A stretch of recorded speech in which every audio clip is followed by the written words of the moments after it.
நம்ம வீட்டுக்கு அழகழகான பறவைகள் வந்துட்டு இருந்தது. ஸோ இவங்களுக்காக ஏதாவது பண்ணுமே நான் ஆர்டர் போட்டதான் இந்த பேர்ட் ஃபீடர். மீஷோல தான் ஆர்டர் போட்டிருந்தேன்.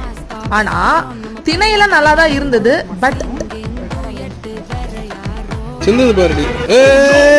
வாட்டர் தான் ஒர்க் ஆகல. டெய்லி ஒரு அணில் குட்டி வந்து இங்க வந்து சாப்பிடும். ஒரு கிளாஸ் பவுல் வீட்ல ரொம்ப நாளா சும்மா இருந்தது. சரி அதை அழகுக்காண்டி ஒரு மீன் குட்டி வாங்கி போடுவோமே, நாங்க மீன் வாங்க கிளம்பிட்டோம். என்னோட எக்ஸ்பீரியன்ஸ்ல சொல்றேன், நீங்க ஆக்சிஜன் இல்லாம ஃபிஷ் வளர்க்கறதா இருந்தா அந்த ரோட் சைட்ல எல்லாம் வந்து ஃபிஷ் வச்சிருக்காங்களா, அதெல்லாம் வாங்கி நீங்க வளர்க்குறீங்கன்னா ரொம்ப நாள் அது வந்து உழைக்குது. ஹேங்கிங் ஃபிஷ் பவுல் ஒன்று வாங்கியிருந்தேன். ரொம்பவே கியூட்டா இருந்தது. ரேட்டு 200 ரூபீஸ்க்கு கொடுத்தாங்க. இதை நான் வந்து ஃபைட்டர் ஃபிஷ் காண்டி வாங்கியிருந்தேன். சுத்தின டயர்ட்ல பக்கத்துல கடையில போயிட்டு ஒரு ஜூஸ் குடிச்சிட்டு நாங்க வீட்டுக்கு கிளம்பிட்டோம். ரொம்ப எக்ஸைட்மெண்டா எல்லா பவுலையும் நீட் பண்ணி ஃபிஷ்ஷஸ் எல்லாம் உள்ள விட்டோம். ஆனா அன்லக்கி எங்களுக்கு எல்லா ஃபிஷ்ஷும் ஒன்னொன்னா செத்து போயிடுச்சு. ஃபைட்டர் மட்டும் தான் உயிரோடு இருந்தது. நாங்க அப்புறம் ரோட் சைட்ல இருந்து வந்து திரும்பி ஃபிஷ் வாங்கி விட்டோம். அது இப்போ வரைக்கும் சர்வே ஆகுது. இனி ஒரு மினி விளாக்ல மீட் பண்ணலாம். அஞ்சலதன் sayonara.